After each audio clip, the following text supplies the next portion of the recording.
Now, whether you've been grinding Overwatch, Valorant, Apex, or any other top shooter currently out right now, there is a sinking feeling that is coming from the FPS genre that anyone who has been playing FPS games for the past couple of years can feel. You can literally feel what is happening in the industry. So let's break down and talk about the sad state of the FPS. Now, the FPS genre has basically been an absolute titan for the past 20 years, growing bigger and bigger every year with new releases, expansions, giving birth to huge FPS franchises that still continue to exist to this day. Now, the FPS genre is also known as a fairly competitive genre, hosting and creating a lot of esports with giant amounts of legacy in big name titles in esports like Halo and Counter-Strike. And last up, the FPS genre has been, in the past, a genre of innovation, where we saw big changes from one game to the next, new ideas being thrown into the limelight, and some of the biggest studios actually developing FPS game with new innovative ideas.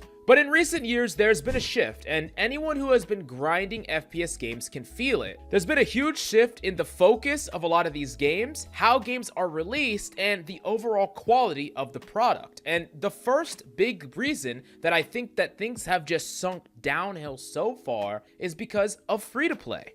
Well, the idea behind free-to-play makes sense, right? You let everyone try the game, there's a super low barrier to entry, and people just get to play and have fun with their buddies, and no one has to commit to a game, they don't have to purchase anything. However, there's a lot of big problems with free-to-play. First off, it can be really exploitative how a lot of things are behind paywalls, there's skins, there's coins, there's blue boxes, there's unlockables, and there's all these things that make the game feel like a goddamn ad. At least that's how it feels to play. Now, honestly, this is a huge problem that needs an entirely separate video, but it would honestly be forgivable if the products that we were getting in the free-to-play games that were coming out were actually incredibly high standard and innovative, but they're just not. Oftentimes, these free-to-play games that we're getting are completely incomplete, and we're seeing that more now than ever. We're seeing free-to-play games that come out, and oftentimes the games are super bare bones, and we're just getting little trickles of content fed to us through a straw. There's two big examples of this happening very recently in Overwatch and Halo Infinite. Two games that came basically back to back that were released very incomplete, or they didn't live up to what was promised, the standard that was promised.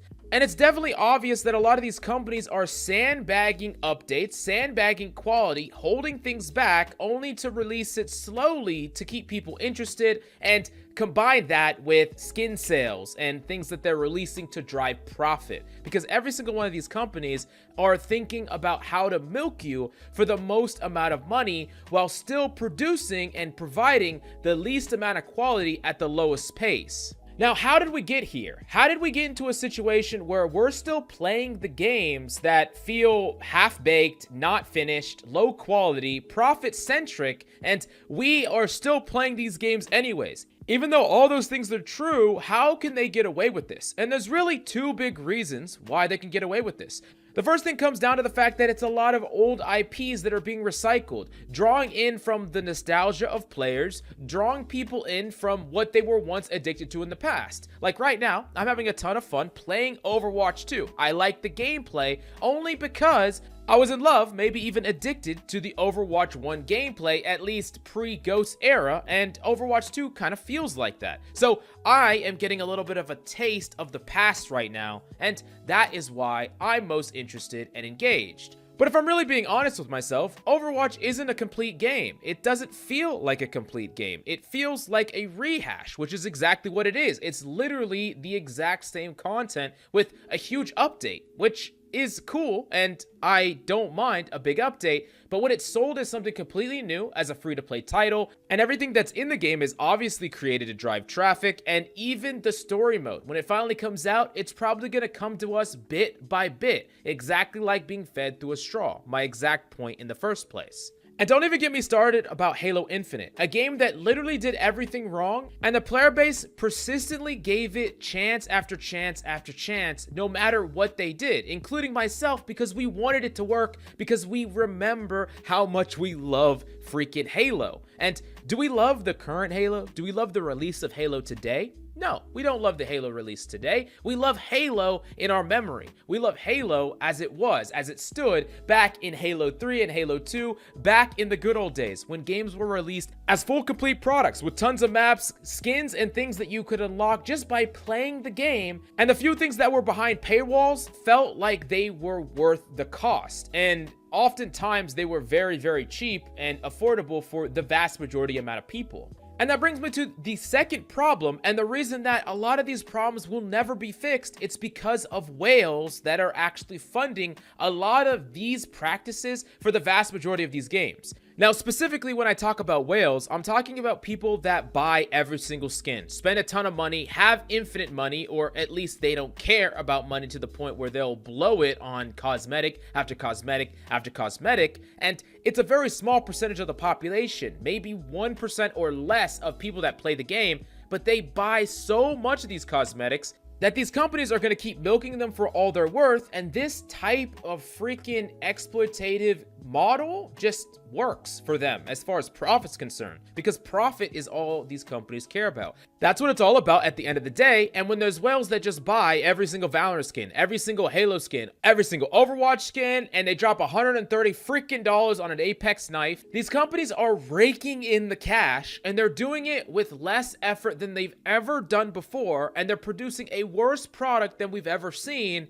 but they're making more money, and they're going to keep going for the money, especially these public traded companies that are very, very profit centric. Now, because they're getting away with these low quality products, we're also seeing very little innovation. Not only are we just seeing recycled old IPs over and over and over again with tiny amounts of innovation compared to what we've seen in the past, but the entire FPS genre feels incredibly stale, slow, and lifeless. And I think that the majority of people that have been playing games like COD, Battlefield, Halo, Apex, Overwatch, Halo Infinite, Valorant, to name a few, have all felt this way at one point or another. Now, it's really frustrating because we love FPS games. In fact, most of us have spent thousands and thousands of hours trying to get better at FPS games, developing our aim or understanding how to properly play angles, learning the game, having fun, and the FPS genre is our favorite genre. It's competitive, it's action-packed, and maybe I'm just getting a little bit old and I'm stricken with nostalgia, but I just remember all of the great times I had with a number of these games at various points in my life. Like the big jump between Battlefield Bad Company and Battlefield 3, or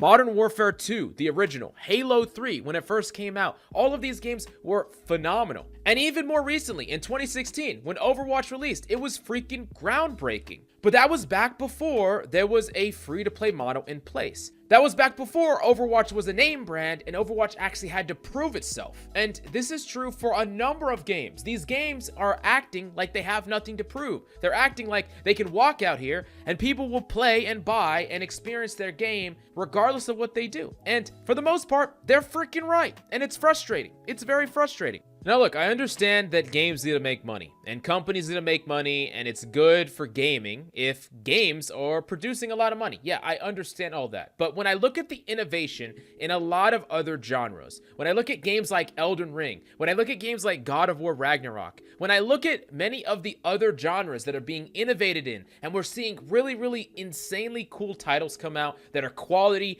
built and made to last, and obviously released as a full package, and then I look at the FPS genre and I'm just left incredibly sad at the state of the FPS genre. But maybe I'm alone in this. Maybe you don't agree. But if you do or don't, I really want to hear your opinion down below.